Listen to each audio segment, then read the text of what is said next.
language server support in Visual Studio Code's terminal, updates to Windows dev boxes, and new UIs for JetBrains IDs. All of this and more in today's episode of the Developer News for calendar week 25. Let's hope this time I upload the cut video and not the raw uncut video full of errors like I did last time.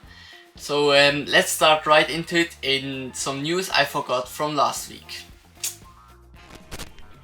The new release of Visual Studio Code version 1.101 comes with better support for the MCP protocol.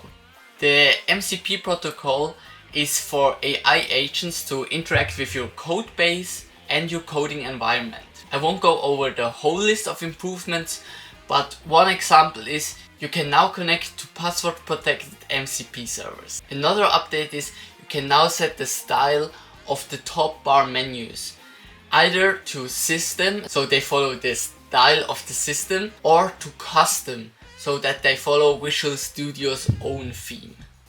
If you're using an interactive session of Python in your terminal, you get now auto-completion if you use it in Visual Studio Code.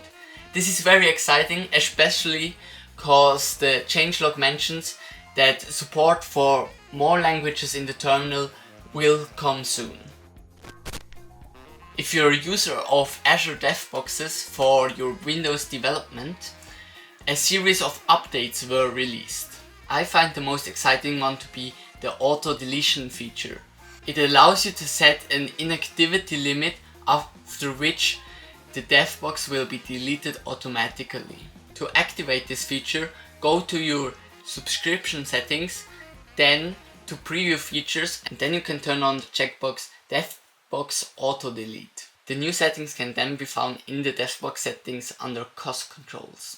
Other updates include the possibility to turn on hibernation and policy sets for your DevBoxes.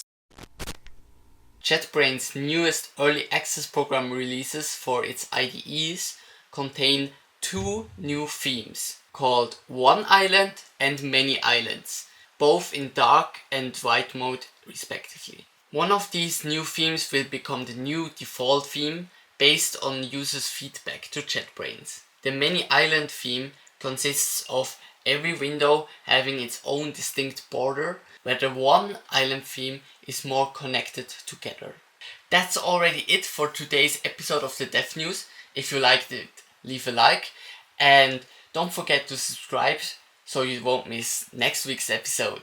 Bye!